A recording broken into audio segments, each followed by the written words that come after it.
마태복음 25장 14절에서 30절까지 한 절씩 교독하시고 30절은 함께 읽도록 하겠습니다. 14절입니다. 또 어떤 사람이 타국에 갈 때 그 종들을 불러 자기 소유를 맡김과 같으니 각각 그 재능대로 한 사람에게는 금 5달란트를, 한 사람에게는 2달란트를, 한 사람에게는 1달란트를 주고 떠났더니 5달란트 받은 자는 바로 가서 그것으로 장사하여 또 5달란트를 남기고 2달란트 받은 자도 그같이 하여 또 2달란트를 남겼으되 1달란트 받은 자는 가서 땅을 파고 그 주인의 돈을 감추어 두었더니 오랜 후에 그 종들의 주인이 돌아와 그들과 결산할세 5달란트 받았던 자는 5달란트를 더 가지고 와서 이르되 주인이여 내게 5달란트를 주셨는데 보소서 내가 또 5달란트를 남겼나이다. 그 주인이 이르되 잘하였도다 착하고 충성된 종아 내가 적은 일에 충성하였음에 내가 많은 것을 내게 맡기리니 내 주인의 즐거움에 참여할지어다 하고 2달란트 받았던 자도 와서 이르되 주인이여 내게 2달란트를 주셨는데 보소서 내가 또 2달란트를 남겼나이다. 그 주인이 이르되 잘하였도다 착하고 충성된 종아 내가 적은 일에 충성하였음에 내가 많은 것을 내게 맡기리니 내 주인의 즐거움에 참여할지어다 하고 1달란트 받았던 자는 와서 이르되 주인이여 당신은 굳은 사람이라 심지 않은 데서 거두고 해치지 않은 데서 모으는 줄을 내가 알았으므로 나가서 당신의 달란트를 땅에 감추어 두었었나이다. 보소서 당신의 것을 가지셨나이다. 그 주인이 대답하여 이르되 악하고 게으른 종아 나는 심지 않은 데서 거두고 해치지 않은 데서 모으는 줄로 내가 알았느냐. 그러면 내가 마땅히 내 돈을 취리하는 자들에게나 맡겼다가 내가 돌아와서 내 원금과 이자를 받게 하였을 것이니라 하고 그에게서 그 1달란트를 빼앗아 10달란트 가진 자에게 주라. 무릇 있는 자는 받아 풍족하게 되고 없는 자는 그 있는 것까지 빼앗기리라. 함께 읽습니다. 이 무익한 종을 바깥 어두운 데로 내쫓으라. 거기서 슬피 울며 이를 갈리라 하니라. 아멘. 네, 오늘은 달란트 비유를 함께 살펴보도록 하겠습니다. 자, 지지난주에 제가 데나리온 비유를 한번 나눈 적이 있습니다. 네, 비유에서 핵심은 이상한 부분이 반드시 나온다라는 것입니다. 우리가 생각할 때 자연스럽게 이렇게 돼야 되는데 뭔가 다른 식으로 넘어갈 때 그곳에 중요한 의미가 있다라는 얘기를 했습니다. 자, 오늘 달란트 비유도 아주 유명한 그런 내용들입니다. 달란트라는 단어가 영어로는 재능이라는 말로 번역이 됩니다. 그래서 예전에 우리 어르신들 TV에서 유명한 사람 나오면 탤런트라고 많이 얘기하신 적이 있죠. 같은 말입니다. 달란트와 이 탤런트 동일한 단어라는 것입니다.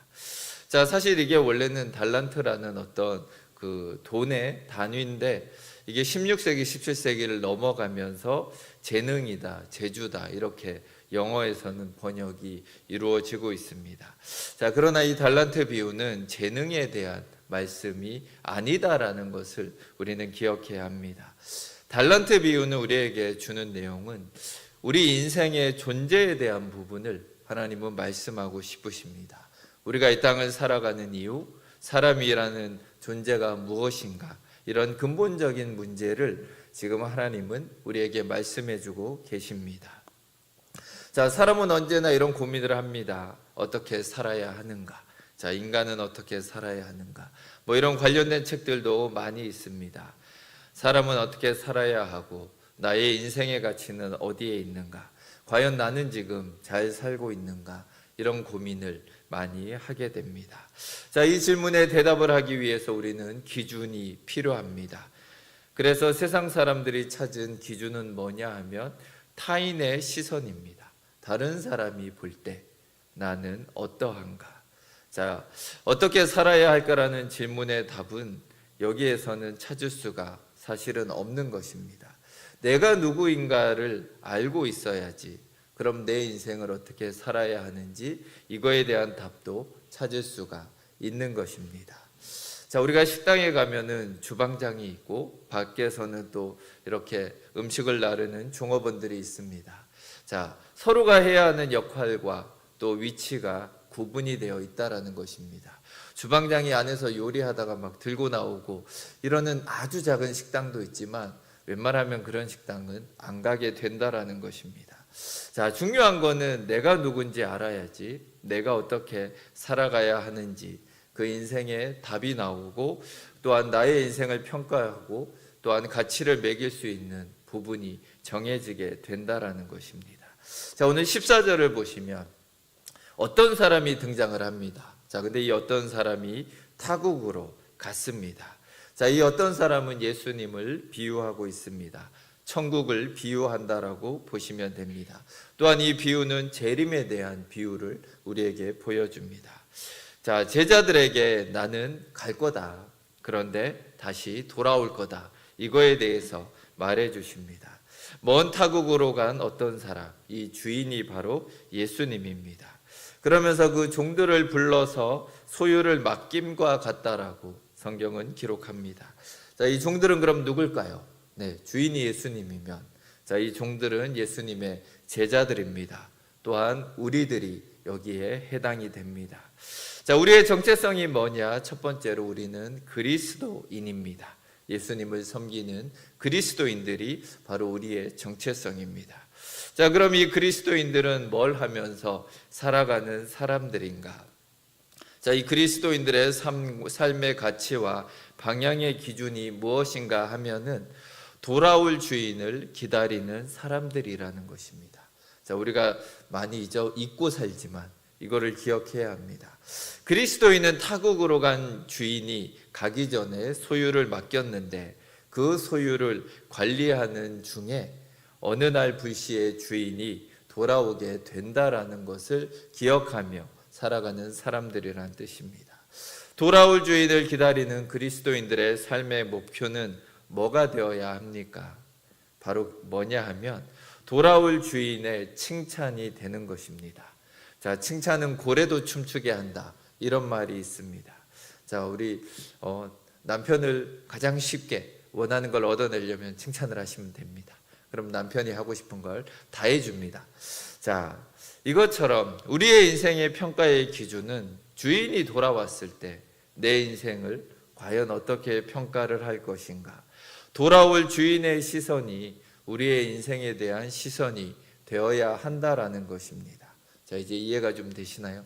나의 인생의 답은 나의 시선이 아니라 돌아올 주인이 내 인생을 바라보시고 뭐라고 얘기하시는지가 중요하다라는 것입니다. 자, 세상 사람들에게 이 기준은 전혀 의미가 없고 쓸모가 없습니다.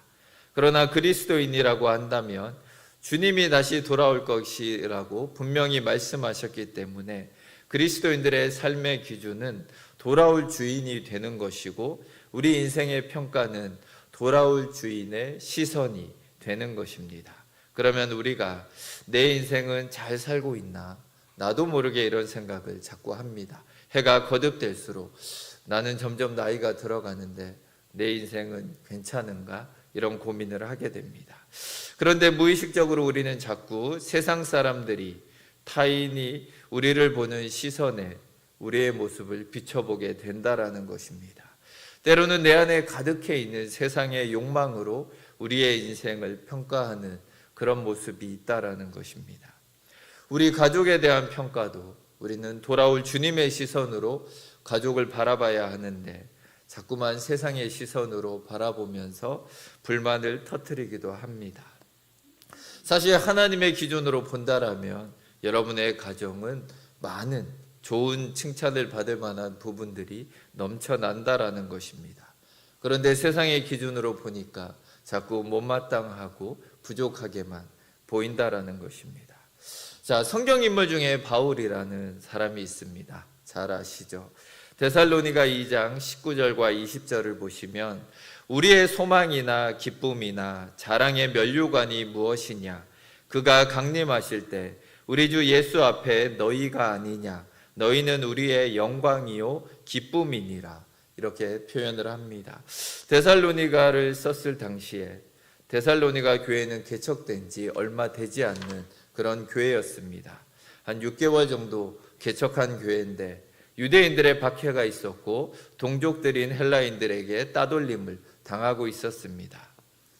길드라는 경제 공동체가 있었는데 여기에 함께 제사 지내지 않고 특이한 행동을 하면은 그 공동체에서 제외를 시킵니다. 그러면 물건을 살 수도 없고 팔 수도 없는 그런 위기 가운데 몰렸던 사람들이 데살로니가 교인들이었습니다.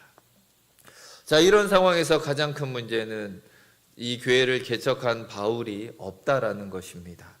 유대인들의 핍박을 피해서 한밤중에 도망을 간 그런 상황입니다. 자, 6개월이 지났는데 신생교회 성도들은 디모데 전도사 한 명밖에 없습니다. 그런데 디모데 전도사는 이 교인들의 불만과 힘든 것을 감당할 수가 없는 상황이었습니다. 자, 그래서 사람들은 의심합니다. 정말 바울이 우리를 사랑하는지, 바울이 아직도 우리를 기억이나 하는지, 이런 불평과 불만을 쏟아놓고 있었습니다. 자, 이런 상황에서 바울이 편지를 쓰는 게 바로 데살로니가 전서입니다. 하지만 여기서 뭐라고 하냐 하면 내가 너희를 어떻게 잊을 수가 있겠냐 이렇게 얘기를 합니다. 포기하지 않고 나는 여전히 너희들을 기억하고 너희들을 마음에 두고 기도하고 있다. 그리고 어떻게 하든 수단과 방법을 써서 너희에게 가려고 최선을 다해 노력을 하고 있다. 이렇게 얘기하면서 우리의 소망이나 기쁨이나 자랑의 면류관이라는 표현을 씁니다. 자, 이 세 가지가 소망, 기쁨, 또한 면류관 모두가 재림에 대해서 상징하는 표현들입니다. 자, 면류관, 우리가 주님 앞에 섰을 때 받는 것이 바로 면류관입니다. 이것이 예수 그리스도의 재림을 상징하는 중요한 표현입니다. 자, 바울의 머릿속에는 언제나 예수님이 금방 재림할 거다라는 생각을 가지고 있었습니다. 바울의 세계관 속에는 이 임박한 종말론이 자리를 잡고 있었습니다. 그래서 결혼에 대해서도 야, 주님이 금방 오실 텐데 결혼 안 해도 된다. 뭐 이런 얘기들을 사실 기록했던 것입니다. 자, 그런데 중요한 거는 예수님이 오시면 나에게 어떤 일이 일어날 것이냐. 예수님이 오시면 결산을 한다라는 것입니다. 바울을 찾아와서 예수님이 확인을 할 것이다라는 것입니다. 그런데 무엇을 바울에게 확인할 것이냐? 그리스도인들은 돌아올 주님을 기다리는 사람들이라고 얘기했습니다. 자, 만일 내일 예수님이 오신다면 여러분에게 무엇을 확인하겠습니까? 통장 계좌에 얼마가 남았냐? 이걸 물어보실까요? 한 5억은 남겼냐? 10억은 남겼냐? 이게 아니고 바울에게 하나님이 원하시는 것은 성도들이라는 것입니다. 내가 맡긴 게 성도들인데 그 성도들 지금 잘 있냐? 그 교회들 잘 있냐? 바울은 언제나 이것을 기억하면서 내가 하나님 앞에 설 때 내가 평가받고 내가 확인받아야 되는 게 너희들인데 내가 어떻게 너희들을 잊을 수 있겠냐? 이 얘기를 데살로니가 전서에서 쓰고 있는 것입니다.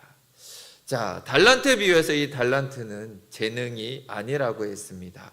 바로 이 달란트는 뭐냐 하면 하나님이 우리에게 맡긴 것입니다. 맡긴 것을 잘 하고 있냐? 바울은 목회자였기 때문에 교회를 맡았고 성도를 맡았습니다. 하지만 여러분은 목회자가 아니라면 여러분에게 맡긴 것들은 다른 것이라는 것입니다. 직장이 있고 가정이 있고 이 모든 것들이 하나님이 여러분에게 맡긴 것이고 또한 예수님이 다시 오시는 날 여러분에게 맡긴 그것을 체크하고 확인할 거라는 것을 우리에게 말해주는 것입니다.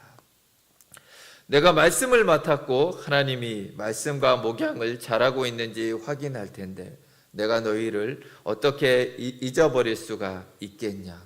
이 얘기를 바울은 하고 있는 것입니다. 자, 목회자로서 지금 바울은 이런 고백을 하고 있습니다. 그러면서 맡은 자들의 구할 것은 충성이라고 얘기를 합니다.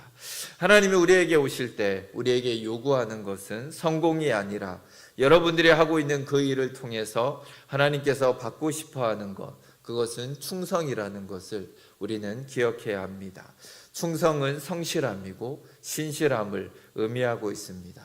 맡은 자에게 구할 것은 충성이다. 이것을 기억해야 합니다. 자, 오늘 달란트 비유를 계속 살펴보면 같은 얘기를 하고 있는 것입니다. 자, 15절을 보시면 각각 무엇대로 달란트를 줬다라고 기록을 합니다. 자, 재능대로 줬다라는 거죠. 능력대로 이미 정해져 있습니다.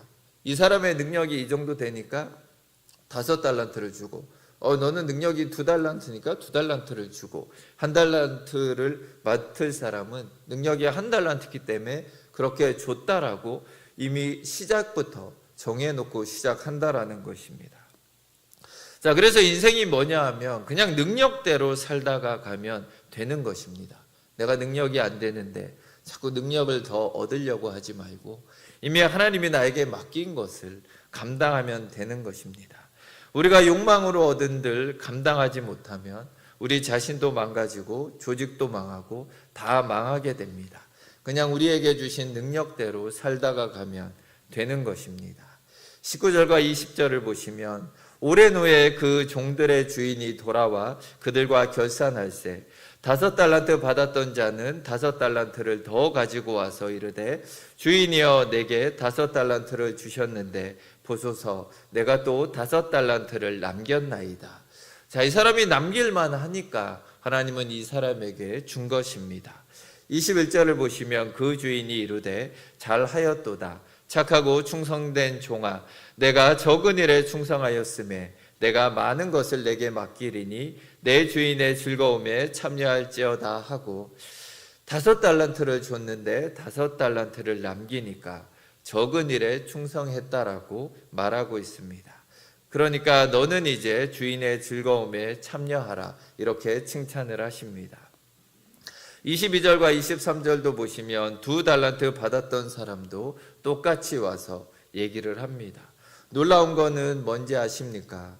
헬라어 원문을 봐도 토시 하나 틀리지 않고 똑같이 기록이 되어 있다라는 것입니다.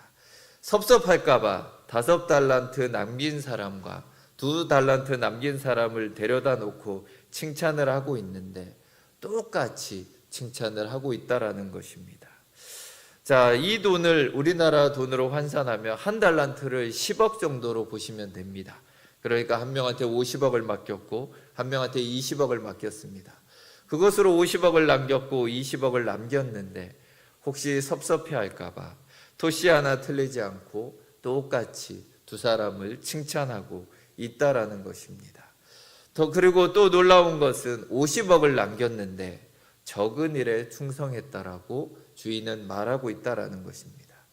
자, 주인이 봤을 때 50억 밑으로는 다 그게 그건 것처럼 보이는 것입니다. 우리는 뭔가 대단한 업적을 남기면 주님을 만났을 때 큰 칭찬을 받을 거라고 생각을 합니다. 그러나 성경은 아니다라고 분명히 얘기를 하고 있습니다. 목회를 하는 목회자도 한 10,000명 정도 되는 교회를 세우거나 더 큰 교회를 섬기다 가면 주님이 큰 종으로 대접을 해주고 어디 시골에서 2-3가정 데리고 목회를 하다가 고생하고 병 걸려서 주님 앞에 가면 주님이 알아주지도 않을 거라고 생각을 하지만 아니다라는 것입니다. 주님이 오셨을 때 주님이 볼 때는 1달란트를 남긴 사람이나 2달란트를 남긴 사람이나 5달란트를 남긴 사람이나 5,000달란트를 남긴 사람이나 별 차이가 없다라는 것입니다. 잘하였다 충성된 종아. 왜 잘했습니까? 성공했기 때문이 아닙니다. 바로 충성했기 때문에 주님은 칭찬을 하고 계시는 것입니다. 이것이 주님의 시선입니다. 천지를 창조하신 하나님 앞에서 크기는 의미가 없습니다. 우리들의 머릿속에는 크기에 따라서 내 인생의 가치를 평가하는 습관들이 남아 있습니다. 우리는 하루속히 그것을 제거해야 정말로 행복한 삶을 살아갈 수가 있습니다. 이런 것들은 전부 세상이 부추기는 것들입니다. 마귀는 영리하기 때문에 우리가 어디에서 넘어지고 어디에서 실수하는지 이 부분을 너무나 잘 알고 있습니다. 자, 프랑스의 철학자가 있습니다. 이름이 이상한데 이름이 르네 지라르라고 합니다. 자, 웃고 있는 분이 계신 걸 보니 한 번도 들어본 적이 없는 사람이다, 이런 생각이 드는데, 이 사람이 사실 그렇게 우스운 사람이 아닙니다. 대단한 철학자입니다.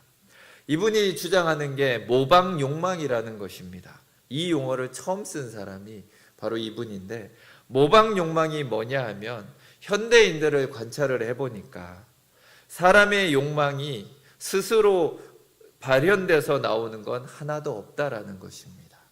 다 다른 사람이 하는 것을 따라하고 있다라는 것입니다. 자, 우리가 아이들을 키워보면 압니다.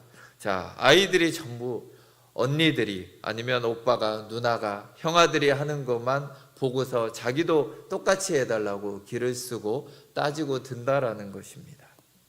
그리고 그거 안 해주면은 자지러지고 이렇게 땡깡을 부리게 됩니다. 자, 바로 이것이 우리가 하고 싶은 모든 것들이 다 다른 사람을 따라하는 거에 불과하다라는 것입니다. 자, 이것이 철학자가 말한 내용입니다. 이게 성경에서 나온 내용도 아닌데, 대부분의 사람들이 자기가 하나님께 받은 고유한 성질대로 살지 않고 대부분 다른 사람을 쫓아가다가 다 자지러지고 인생이 마무리된다라는 것입니다. 남의 자식은 서울대 갔는데 내 자식은 서울 근처도 못 가면 자지러집니다. 다른 사람은 어디 강남에 아파트 샀는데 나는 빌라도 한 채 없으면 자지러집니다. 누구는 부장까지 올라갔는데 나는 만년 대리로 살고 있으면 자지러집니다. 이것이 인간의 모습입니다. 성경 최초의 범죄가 뭔지 기억하십니까? 선악과가 떠오르시죠? 하지만 선악과는 죄에 대한 상징성이고, 실제로 벌어진 인류 최초의 범죄는 가인과 아벨의 사건입니다. 가인이 아벨을 돌로 쳐서 죽인 사건입니다. 그 폭력이 왜 나온 줄 아십니까? 바로 비교 때문에 나온 것입니다. 요한일서 3장 12절을 보시면 가인같이 하지 말라. 그는 악한 자에게 속하여 그 아우를 죽였으니 어떤 이유로 죽였느냐? 자기의 행위는 악하고 그의 아우의 행위는 의로움이라. 가인의 행위는 악하고 아우의 행위가 의롭기 때문에 죽였다라고 기록을 합니다. 최초의 살인, 최초의 범죄, 결국은 비교에 의한 시기심 때문에 그 범죄가 이루어졌다라는 것입니다. 자, 우리 속에도 자신의 인생의 가치를 판단할 때 언제나 다른 사람이 끼어 있다라는 것입니다. 돌아올 주님의 시선이 아니라 다른 사람의 시선으로 내 인생을 보기 때문에 내 인생에 자꾸만 문제가 있다라고 생각을 하게 되는 것입니다. 자, 지금 여러분들의 인생은 잘 살고 있습니까? 아니면 못 살고 있습니까? 맡긴 거에 충성하면 주님은 착하고 충성된 종아, 이렇게 칭찬을 해 주시는 것입니다. 제가 지지난주에 포도원 품꾼 비유를 나누었습니다. 369 11시에 온 사람들, 결국은 마지막에 온 사람들 때문에 문제가 일어납니다. 처음에는 포도원 주인과 합의를 잘 했습니다. 12시간 일했고 10만 원 주기로 약속을 해서 10만 원을 받는다고 좋아했는데 5시에 온 사람들이 1시간 일하고 10만 원 받는 걸 보니까 행복한 사람들이 갑자기 불행해지고 말았습니다. 무엇 때문입니까? 결국 비교 때문에 갑자기 불행해진 것입니다. 결국 이런 사람들은 다른 사람이 불행해져야 자기가 행복해지는 그런 사람들입니다. 자, 이걸 다 깨뜨리기 위해서는 돌아올 주인의 시선이 필요한 것입니다. 우리 인생을 볼 때도 돌아올 주님의 시선으로 우리의 현재 인생을 볼 때 우리가 정말 자기 자신다운 삶으로 살아갈 수가 있는 것입니다. 자, 오늘 이 달란트가 바로 내가 맡은 것들이라는 것을 기억해야 합니다. 주님이 와서 결산할 게 무엇인가 하면 내가 맡은 것을 주님은 결산한다라는 것입니다. 우리가 감당하는 직업들과 가정을 통해서 하나님은 결산하러 오실 것입니다. 제가 아이를 키우는 분들과 대화를 해보면 내가 아이를 키우기 전에는 그래도 정말 잘 나갔는데 지금은 몸도 다 망가지고 살이 뒤룩뒤룩 찌고 뭐 이런 얘기를 하십니다. 자신이 너무나 초라하게 느껴진다, 이런 얘기를 하는 분들이 계십니다. 그러나 지금 그 아이가 그분의 달란트입니다. 만약에 주님이 지금 당장 오시면 아이를 키우고 있는 엄마에게 너 아이 잘 키우고 있냐라고 물으실 것입니다. 아이는 우리의 것이 아닙니다. 주님이 우리에게 맡긴 것입니다. 자, 지금 하고 있는 그 일이 주님이 맡긴 우리의 달란트라는 것을 기억해야 합니다. 그걸 가지고 주님 앞에서 결산을 받게 되는 것입니다. 자, 이것이 얼마나 영광스러운 일입니까? 주님이 맡긴 일인데 아이를 키우는 일이 얼마나 영광스러운 일입니까? 내일 주님이 오시면 우리가 하는 이 일을 잘하고 있는지, 충성스럽게 맡은 일을 잘하고 있는지 분명히 확인을 할 것입니다. 예를 들자면 아이가 태어났는데 장애를 가진 아이가 태어났다고 합시다. 어쩌면 그 부모님은 평생 동안 이 아이를 돌보는데 인생을 다 보내야 할지도 모릅니다. 자, 그 마음속에는 이런 생각이 들겠죠. 내 인생은 도대체 뭐지? 왜 난 이렇게 살아야 하나? 인간적으로는 그런 생각이 들 수가 있습니다. 그런데 주님이 보실 때는 정말 착하고 충성된 종인 것입니다. 자, 그래서 보십시오. 오늘 성경 말씀에 보상이 똑같다라는 것입니다. 5달란트, 2달란트 결산하고 난 이후에 내 주인의 즐거움에 참여할지어다. 대단한 걸 주실 것 같지만 50억을 남겼는데도 보상은 내 주인의 즐거움에 참여하는 것입니다. 자, 근데 이것도 토시 하나 다르지 않고 똑같이 50억을 남겼거나 20억을 남겼거나 똑같다라는 것을 기억해야 합니다. 자, 우리가 우리의 직업을 생각하고 우리의 삶을 생각할 때 빠지는 오류가 있습니다. 그게 뭐냐 하면 내가 이렇게 계속 똑같은 일을 반복하고 있는데 과연 내 인생은 가치가 있나? 이런 생각을 쉽게 한다라는 것입니다. 자, 하지만 우리가 잘 생각해 보아야 합니다. 세상에 반복되지 않는 일은 없습니다. 반복되는 일이 없으면 우리는 벌써 다 굶어 죽어야 합니다. 하루 3끼 밥 먹는 것만 해도 반복됩니다. 자, 우리가 보면 여러분이 잘 보는 유튜브가 분명 있을 겁니다. 재미있어서 계속 보고, 아니면 방송계에 진출한 스타들, 뭔가 대단한 사람들, 특별한 일을 하는 사람들도 그들의 인생은 뭔가 다를 것 같고 신나고 새로울 것 같지만 유튜브도 보시면 맨날 똑같은 거 반복합니다. 먹방 유튜브는 매일 뭐 합니까? 먹어요. 매일 그냥 먹습니다. 메뉴만 바뀝니다. 햄버거 먹고 피자 먹고 국수 먹고 짜장면 먹고 결국은 지루하게 짝이 없는 거 반복합니다. 근데 그러면서 돈을 버는 거죠. 자, 우리는 이 반복되는 것 때문에 우리의 인생이 재미없다라고 합니다. 자, 우리의 인생이 뭔가 무가치하다, 나는 뭔가 실패한 것 같다라는 생각을 하지만 단순 반복하는 것 때문에 힘들어하지 마시기 바랍니다. 중요한 것은 충성입니다. 마지막 끝까지 성공하는 사람은 현재에 충성하는 사람들이다라는 것입니다. 현재 우리가 할 수 있는 최선의 것이 뭐냐 하면 지겹게 반복되는 이 상황에서 이 일이 주님이 나에게 맡겨주신 일이다라고 생각하는 그 충성심, 그것이 바로 현재 내 인생의 가장 최선의 길이다라는 것을 기억해야 합니다. 자, 그게 내가 지금 현재 주님께 드릴 수 있는 최고의 영광이라는 것을 기억해야 합니다. 자, 마지막으로 욕을 먹는 사람이 등장을 합니다. 18절을 보시면 한 달란트 받은 자는 가서 땅을 파고 그 주인의 돈을 감추어 두었습니다. 자, 왜 땅을 팠을까요? 천국 비유를 보시면 밭에 감추인 보화라는 비유가 있습니다. 왜 귀한 보화를 밭에다가 감추어 두었을까요? 우리가 생각하면 이해되지 않지만 이것은 당시에 민간에서 행해지던 귀중품을 보관하던 관습입니다. 전쟁이 나면은 적군들이 와서 집을 샅샅이 다 뒤지기 때문에 차라리 밭에다가 본인이 알 수 있게 나무 밑이나 돌 밑이나 아니면 어느 돌 근처 이런 식으로 해서 자기가 기억을 하는 곳에 숨겨두는 것입니다. 이 적군들이 와서도 훔쳐가지 못하게 만들었던 것이죠. 자, 사실 땅에 묻은 것은 특별한 일이 아니고 그냥 일상적인 방법입니다. 자, 그러나 이 사람이 한 행동은 뭐냐 하면 위험 회피를 하고 있는 것입니다. 자, 이 돈을 가지고 뭘 하다가 혹시 잊어버릴 수 있고 손해볼 수 있으니까 그냥 감추어 둔 것입니다. 위험 회피를 하려고 하는 행동이었다라는 것입니다. 자, 24절은 자기가 왜 이런 행동을 했는지 얘기를 합니다. 24절, 25절을 보시면 한 달란트 받았던 자는 와서 이르되 주인이여 당신은 굳은 사람이라 심지 않은 데서 거두고 해치지 않은 데서 모으는 줄을 내가 알았으므로 두려워하여 나가서 당신의 달란트를 땅에 감추어 두었었나이다. 보소서 당신의 것을 가지셨나이다.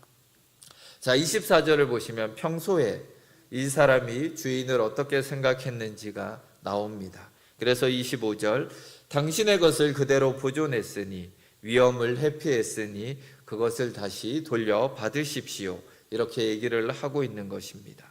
24절에 굳은 사람이라는 단어의 뜻은 손해보기를 지독히 싫어하는 사람이라는 뜻입니다.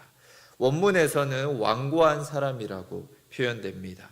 경제적인 관점으로 보면 이 주인은 손해보는 것을 지독히 싫어하고 두 번째로는 심지 않은 데서 거두고 해치지 않은 데서 모으는 줄 내가 알았다라고 하는데 이 말은 노력하지 않은 곳에서 결과를 빼앗아가는 사람이다 이런 뜻입니다. 쉽게 얘기하면 욕심이 많은 사람이다라는 뜻입니다. 자, 이 한 달란트 받은 사람이 가지고 있던 주인에 대한 인식은 첫 번째로 손해보는 걸 싫어하고 두 번째로 욕심이 많은 사람이기 때문에 내가 조금이라도 손해를 보면 당신이 나를 야단칠 것이기 때문에 두려워서 내가 땅에 묻었습니다. 이렇게 얘기하고 있는 것입니다. 자, 그러니까 26절을 보시면 그 주인이 대답하여 이르되 악하고 게으른 종아 나는 심지 않은 데서 거두고 해치지 않은 데서 모으는 줄로 내가 알았느냐. 그러면 내가 마땅히 내 돈을 취리하는 자들에게나 맡겼다가 내가 돌아와서 내 원금과 이자를 받게 하였을 것이니라 하고, 자, 26절과 7절을 보시면 한마디로 너가 나를 그렇게 생각했다라면 더 열심히 살았어야지 이런 말입니다. 내가 욕심이 많은 사람이라고 너가 생각했냐? 그 말은 틀렸지만 너가 그렇게 오해를 해서 땅에 감추었다고 하니 내가 욕심이 많은 사람이라고 생각했다라면 너는 더 열심히 해서 은행에라도 돈을 넣어서 돈을 불렸어야지. 그래서 악하고 게으른 종아 이렇게 욕을 먹고 있는 것입니다. 결론적으로 결국은 할 수 없다고 생각하는 사람들은 언제나 핑계를 찾습니다. 그러나 내게 능력 주시는 자 안에서 모든 것을 할 수 있다라고 생각하는 사람은 언제나 방법을 찾고 있습니다. 되는 대로 살아라가 달란트 비유의 핵심이 아닙니다. 바울의 고백처럼 모든 일을 주께 하듯이 하라라는 것이 중요한 것입니다. 현재 내가 받은 일을, 내가 맡은 일을 믿음으로 하지 않는 모든 것은 다 죄다라고 성경은 말합니다. 이 믿음이란 말이 뭐냐 하면 바로 충성입니다. 충성. 신실함으로 하지 않는 모든 것은, 충성으로 하지 않는 모든 것은 다 죄라고 기록하고 있는 것입니다. 바울의 고백처럼 능력 주시는 자 안에서 우리가 모든 것을 다 할 수 있다고 말씀하듯이 현재 나에게 맡겨진 이 일들이 하기 싫은 일일지라도 때로는 고난의 일일지라도 내게 주어진 일들을 다 주님이 주신 일이라고 생각을 하고 어떻게 해서든지 이 일을 충성스럽게 감당하려고 하는 태도, 그것이 바로 믿는 자가 돌아올 주인을 기다리면서 살아가는 가장 신실한 태도라는 것입니다. 자, 오늘 이 달란트 비유는 재림의 비유를 상징하고 있습니다. 주님이 다시 오실 때 우리는 흰옷을 입고 주님 앞에 가서 주님을 맞이하게 될 것입니다. 자, 그럼 이 흰옷은 무엇일까요? 우리가 일상에서, 우리가 사업장에서 입고 있는 바로 그 옷이 해당될 것입니다. 우리가 입고 있는 그 평범한 옷을 보면서 때로는 우리 자신이 초라하게 느껴지지만 그것이 아니다라는 것입니다. 이것이 주님의 영광을 빛낼 가장 아름다운 옷이다라는 것을 기억하시고 이 한 주간도 맡겨진 삶에 충성을 다하며 돌아올 주님을 기다리는 저와 여러분들이 되시길 주의 이름으로 축원드립니다. 함께 기도하시겠습니다. 하나님 아버지 감사합니다. 하나님, 우리가 할 수 있는 대로 달란트를 이미 나누어 주셨습니다. 다른 사람을 보면서 내가 가진 것이 너무 적다라고 불평하지 않고, 다른 사람의 인생을 보면서 내 인생은 너무 초라하고 실패했다라고 생각하지 않도록 돌아오실 주님이 우리에게 원하시는 것은 충성입니다. 나에게 맡겨주신 것을 우리가 신실하게 이 반복되고 때로는 지루해 보이는 삶에 충실되게 살아가는 우리 성도님들이 되게 하여 주시옵소서. 그래서 주님이 다시 오셨을 때 모두가 착하고 충성된 종이라고 칭찬받는 동작중앙교회 성도님들이 되게 하여 주시옵소서. 감사드리며 주 예수 그리스도 이름으로 기도드립니다. 아멘.